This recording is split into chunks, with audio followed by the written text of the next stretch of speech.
análisis muy interesante que hacía un profesor de nosotros, de Roberto y Bio, que comentaba qué pasó cuando se hizo la distribución de las tierras.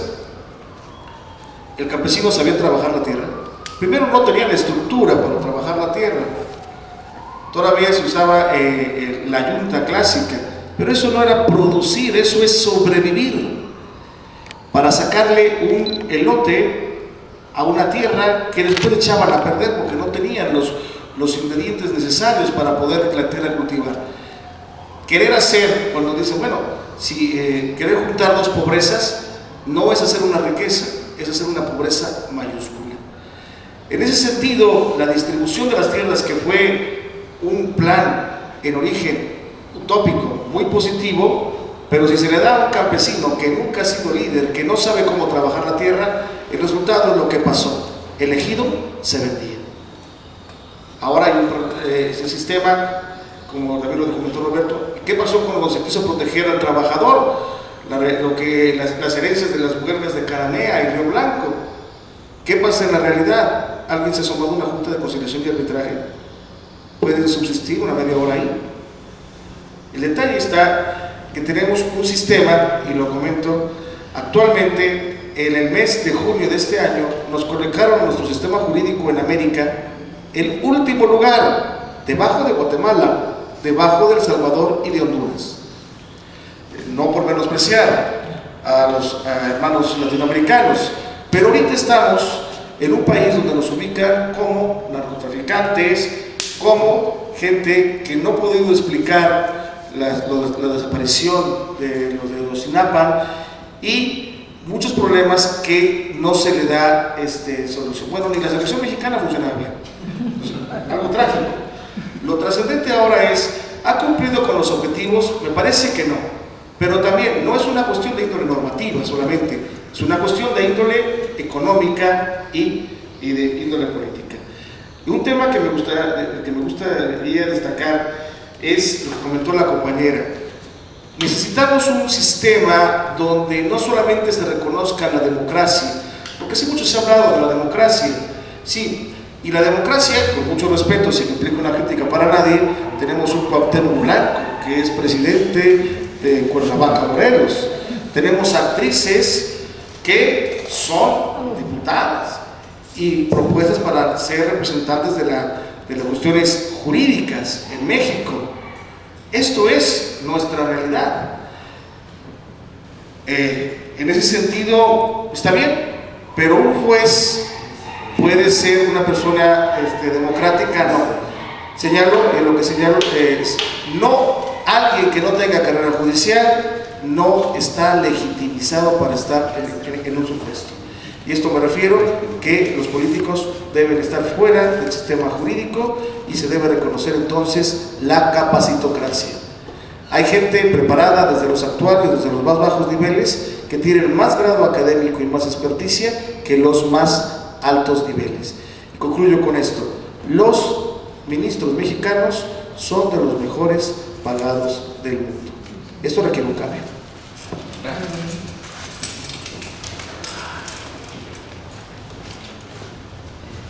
Muy bien. Mi tercera pregunta: ¿desde dónde o a partir de qué sería un nuevo camino para iniciar una nueva constituyente ciudadana popular? Esa pregunta sí está bien complicada, porque en la realidad mexicana, lo hemos visto a través de la historia, lograr un producto llamado Constitución ha sido a través de las armas, generalmente. Sí. Una guerra internacional, por ejemplo la guerra de independencia, una guerra internacional contra una potencia extranjera, una guerra civil, la del 57.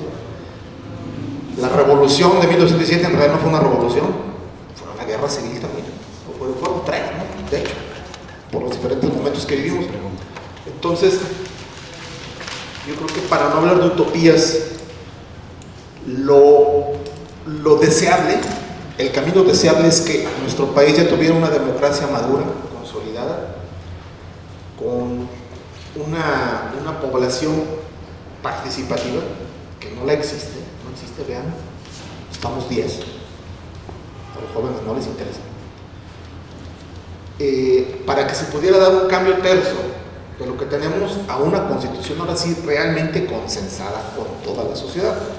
Lo que hemos tenido a través de la historia son constituciones que imponen los que triunfaron en el conflicto armado.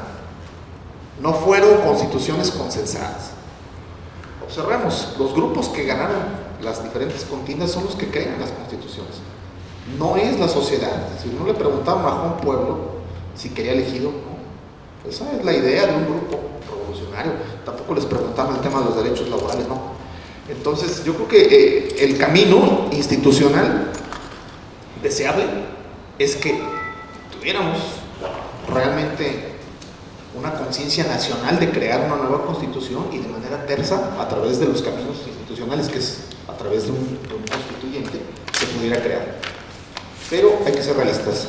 En este momento no es posible y casi podría asegurar que ni mis nietos lo van a ver. ¿Sí? Entonces, ese sería el diagnóstico. Sería mi respuesta. Claro.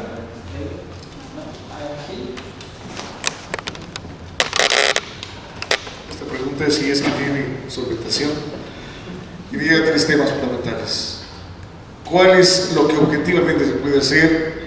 Sistema de justicia, buscar el establecimiento de una clase media fuerte y buscar la atención a los tratados internacionales. Expongo y propongo. El sistema de justicia es básico para que la sociedad pueda desarrollarse. El respeto a los roles sociales, el establecimiento, la seguridad. En México estamos acostumbrados a escuchar muertos como si fuera marcador de fútbol. Hoy tantos muertos, una persona, hoy una bomba explotó, hoy se mataron a tantas personas, en un puente vacacional hay la toma de carreteras, explotan un helicóptero, matan a camioneros, y lo vemos aquí como si fuera ya algo lamentablemente ordinario. En el caos no se construye nada. De ahí que parto el supuesto de que el primer punto es fortalecer el sistema de justicia en general. A partir del 2008 se buscó realizar una revolución científica implementando un sistema de corte acusatorio que aún no ha logrado consolidarse, pero creo que por ahí sería la fortaleza. Primer tema, entonces, es fortalecer el sistema de justicia penal mexicano, implementando un sistema con jueces capacitados, jueces no lejos, ¿sí? Y que además no tenga jueces con intervención política. No el juez que esté pensando en una resolución por quedar bien para posteriormente aspirar a un puesto político. Un juez que esté legitimado por una carrera judicial neta y absolutamente. No está legitimado alguien que no viene de carrera judicial. El reconocimiento entonces a la par de la democracia para algunas cuestiones. El pueblo tendrá los gobiernos que se merecen. Si quieren elegir a un futbolista, o quieren elegir a la reina de las fichas, pueden ponerlo. Pero eso es para cuestiones, para unos temas. Pero la ciencia no se hace con democracia, se hace con capacitocracia. A la par de la democracia, la capacitocracia. Y fortalecer el sistema jurídico sería el primer sustento. Segundo elemento.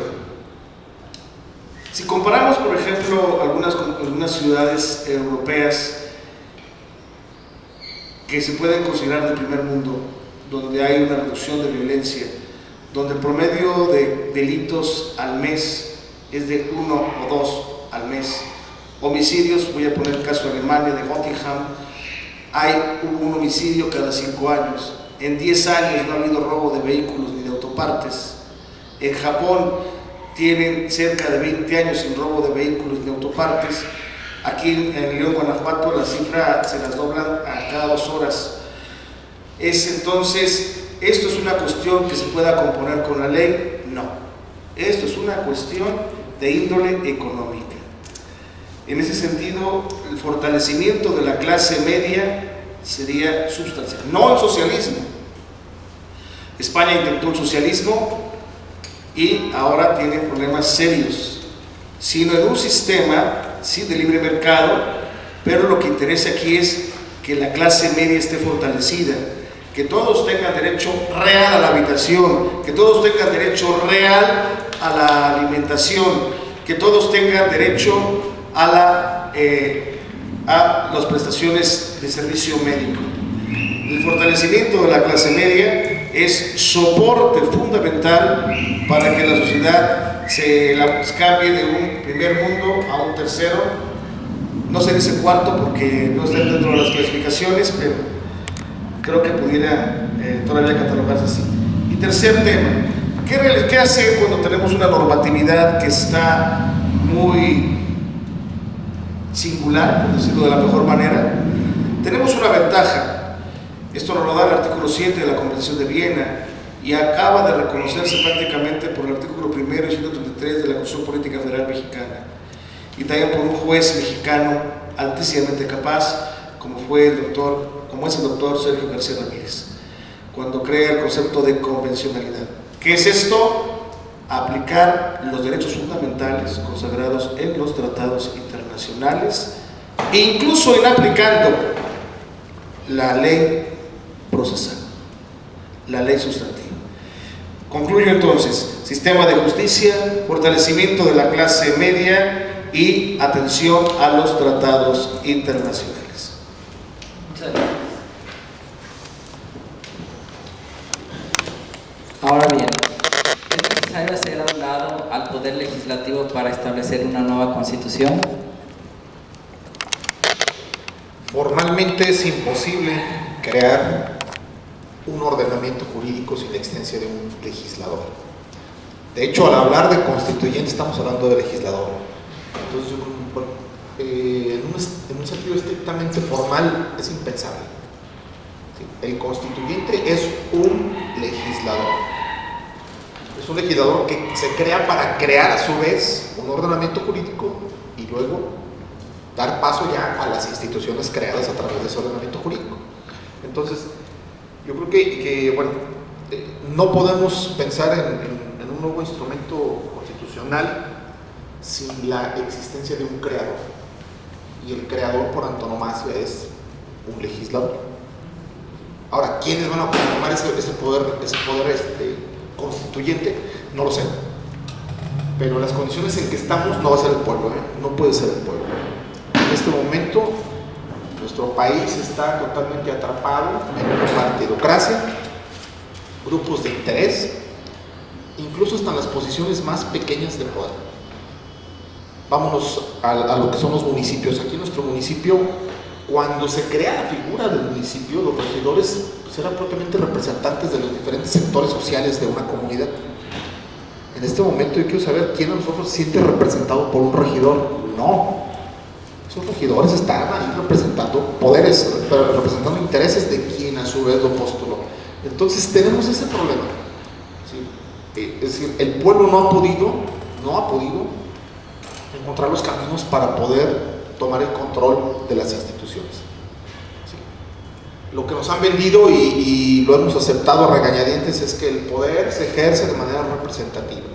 Es decir, quienes nos representan son ellos mismos nuestra voz, son los que están hablando por nosotros, pero bien lo sabemos que no están haciendo nada por nosotros, están hablando por sus intereses. Entonces yo creo que no es posible pensar en ese tema sin la presencia de un legislativo. Por otro lado, para también poder dar paso a una nueva constitución, tenemos un grave problema cultural que no lo hemos podido superar y que yo no sé cuándo se vaya a lograr: el tema de la corrupción. ¿Sí? Entonces, como sociedad, aparte de que necesitamos un legislador, pues necesitamos también un legislador honesto. Y en este momento, desgraciadamente, estamos en los últimos lugares de las sociedades más corruptas del mundo. Y la corrupción, pues la vemos que brota por todos lados.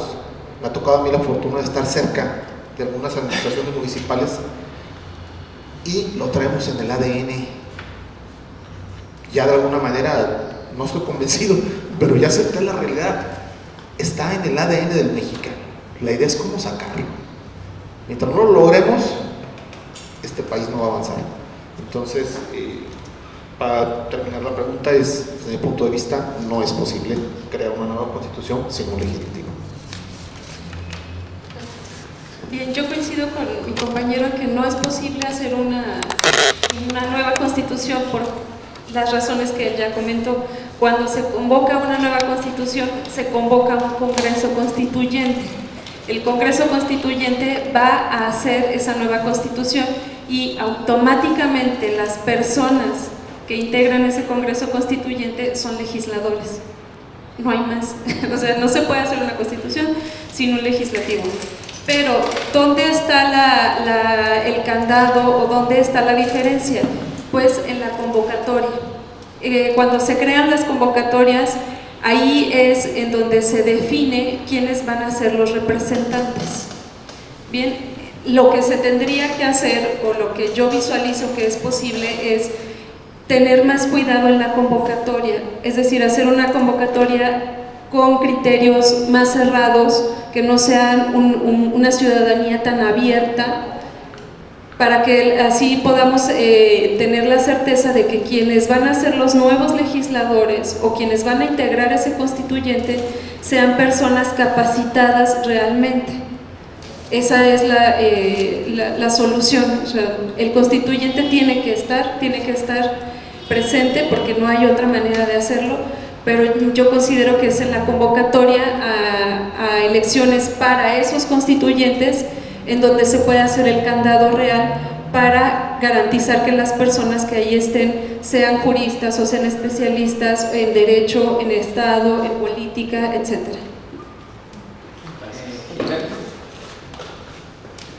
Coincido ampliamente, no puede haber una nueva constitución si no hay un constituyente. Una cuestión de lógica. El detalle está, que sean los mismos constituyentes que tenemos a la fecha. Creemos que el ejercicio de la democracia así es, va a llegar quien sea, ¿sí? Y cuando llega quien sea, significa entonces que tenemos que tener un soporte. Me gusta el sistema italiano, en el cual el sistema italiano, los asesores no cambian, cambian los diputados, cambian los senadores, pero incluso los académicos que están detrás no cambian. Es decir, que haya gente que les dé el soporte a sus propuestas. Pues el ejercicio democrático implica que va a llegar todo de todos. Entonces la pregunta es, no puede haber constituyente, no puede haber una nueva constitución sin un constituyente, sí, pero lo conveniente sería que contara con un buen equipo de asesores, de verdaderos especialistas. Se comentaba en México quién es el secretario de Seguridad Pública, quién es el encargado de energía, el secretario de energía, a diferencia de países como en ciudades como Dubái,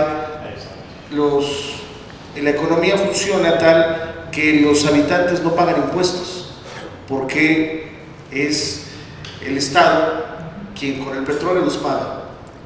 México tiene petróleo, pero también paga impuestos. ¿Qué está pasando aquí? Pero ¿quién es el secretario de energía?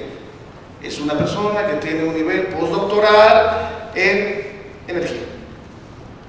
¿Quién es el secretario a veces de salud? ¿Quién ha sido secretario? Han sido abogados, pero zapatero a tu zapato. No puede ser. Pues creemos que otra vez el reconocimiento de la capacitocracia, poner a la persona que debe ser en cada lugar, sería un punto fundamental. Aquí no coincido con mi amigo Roberto en el sentido de que los mexicanos traemos cromosomáticamente la corrupción intrínseca. Cuando vemos el catálogo de dónde está México a nivel de corrupción, lo pusieron abajo de Tanzania. Tanzania, yo no sabía dónde estaba Tanzania, está en África. Pero cuando vemos que ahí, que el sistema a nivel cultural, la gente no sabe leer y escribir, casi no hay escuelas, y México está debajo de Tanzania. Cuando se habla de corrupción, es lamentable ir, por ejemplo, a Alemania, y que sea un insulto que le digan, pareces mexicano. Ubicando al mexicano una persona floja, que trabaja poco, que quiere trabajar menos y ganar más, y que va a buscar hacer un trinquete para poder avanzar. Esto que sí ha sido cultural, pero que no es conveniente, creo que se puede terminar, pero no es fácil y no es de la noche a la mañana. Cuando yo veo que en las escuelas se crea el marco normativo, siguiendo Jean Piaget, dice, si enseñamos a los niños a crear un marco normativo al respeto de los roles sociales, al respeto de las reglas de convivencia, y esto es generacional, van a ver el cambio. Pero si, por ejemplo, al niño de kinder le decimos, mira, está prohibido tirar basura, y la mamá tira basura por la ventanilla del carro, al niño le van a destruir la estructura normativa. Si al niño le dicen, mira, que debe respetar a los demás, y cuando vive en el Distrito Federal, para poder alcanzar el metro en Pino Suárez, o tiene que pasar a rajatabla o no pasa, entonces va a decir, no, aquí esto de las reglas no es conveniente, la regla la cumplo cuando me conviene. Y ese es el problema. Sí, el profesor Günther Jacobs, profesor alemán, precisa que el cumplimiento de los roles sociales es lo fundamental, pero para que la gente cumpla los roles sociales, esto debe ser educacional en las primeras generaciones. Que si se quiere un cambio, este cambio va a tener que ser basado en la educación y que la gente sea consciente. Cuando se ve, por ejemplo, ¿cuántas personas estacionan en donde está la señalización para las personas con capacidades diferentes? Dicen, no, mijo, es que fíjate que traemos prisa. Le echan a perder al niño el marco normativo. Si somos conscientes entonces en esto, que se vea congruencia y que se vea que la ley se cumple porque conviene para el presente y más para el futuro, creo que ahí se puede hacer el cambio. Un profesor, Enrique Díaz Aranda, dice que el mexicano es corrupto por cromosomas. No estoy de acuerdo con eso.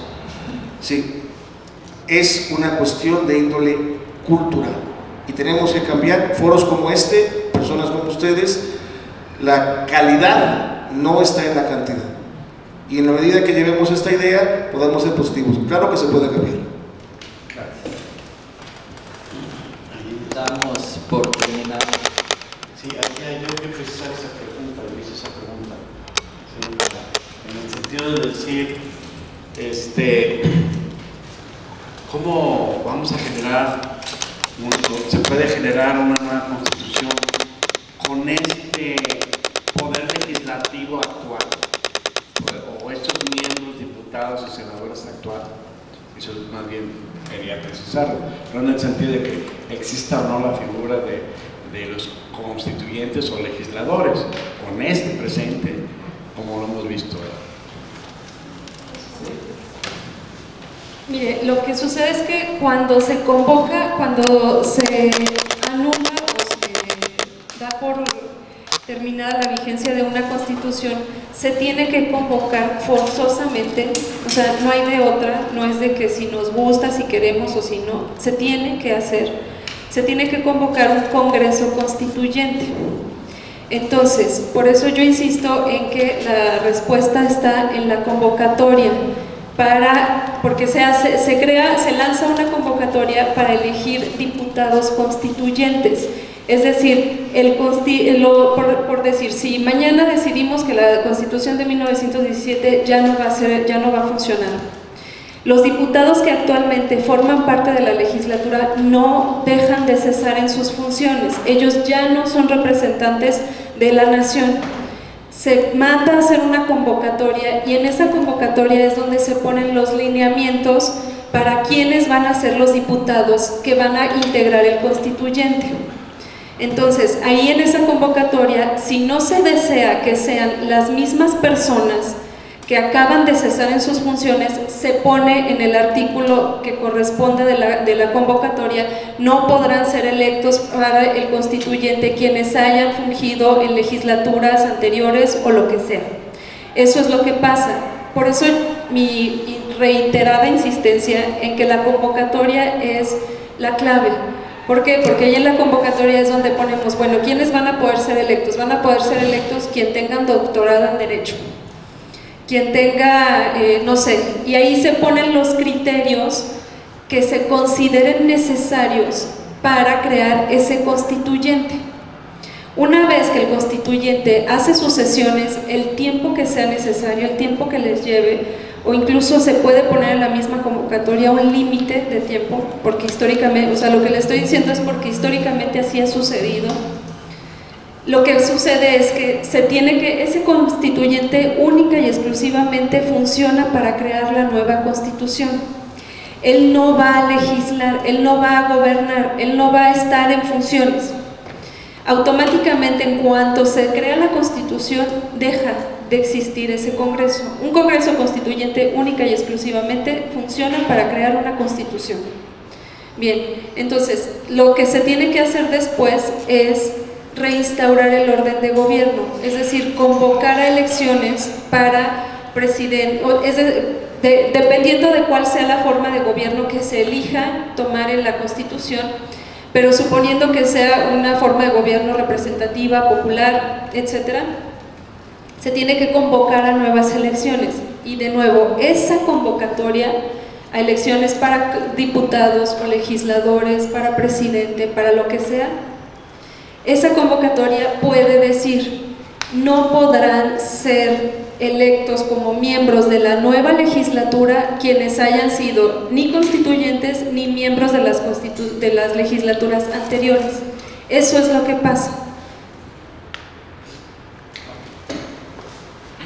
Muchas gracias. Damos paso al tercer espacio para la participación escrita del público. Tenemos una pregunta.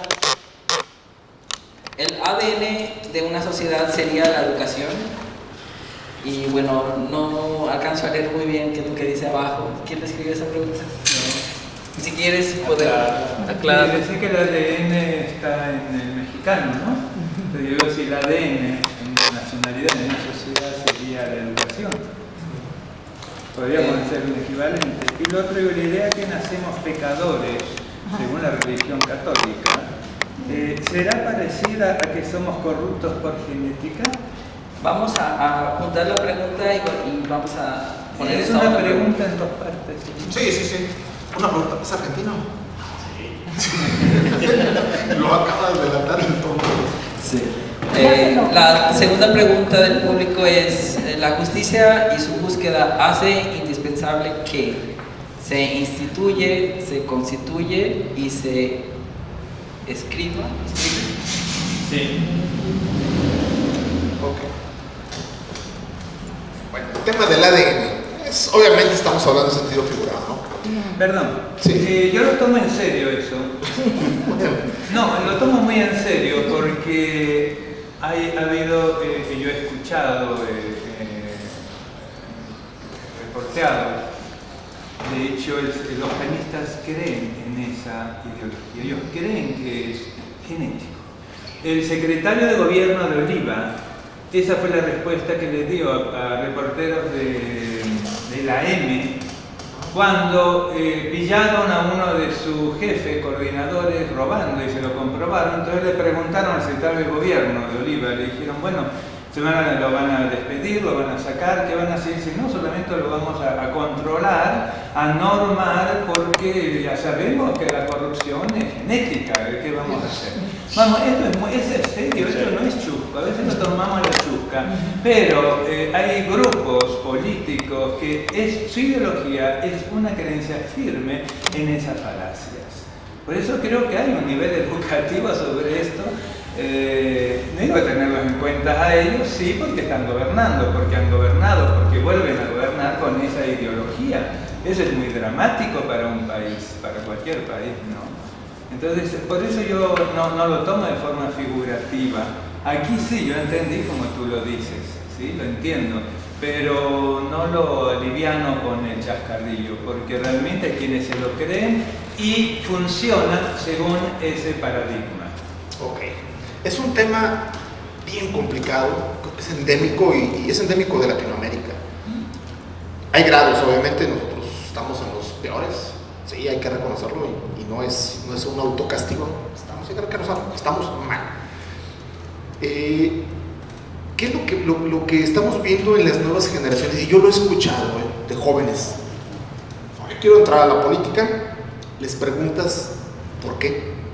Uno esperaría encontrar la respuesta, pues porque me identifico con los ideales del Verde, o con los ideales de Nueva Alianza, o con los del PRI, o con los que ustedes quieran. No, esa no es la respuesta. La respuesta es: quiero hacer negocios. Prácticamente. ¿Por qué? Porque es muy fácil hacer negocios en México al amparo del poder. Y en todos los niveles se puede hacer. Sí. Hace poco tuve una experiencia, más para que vean el grado, ¿no? Hace 3 administraciones, un municipio le encarga obra pública, ya de salida va la administración y le encarga obra pública a una empresa familiar de construcción. Oye, necesito que me pavimentes tantas calles porque el presidente estaba a punto de dejar el puesto para irse como candidato a diputado. Entonces hay que cerrar bien ese ciclo. Pues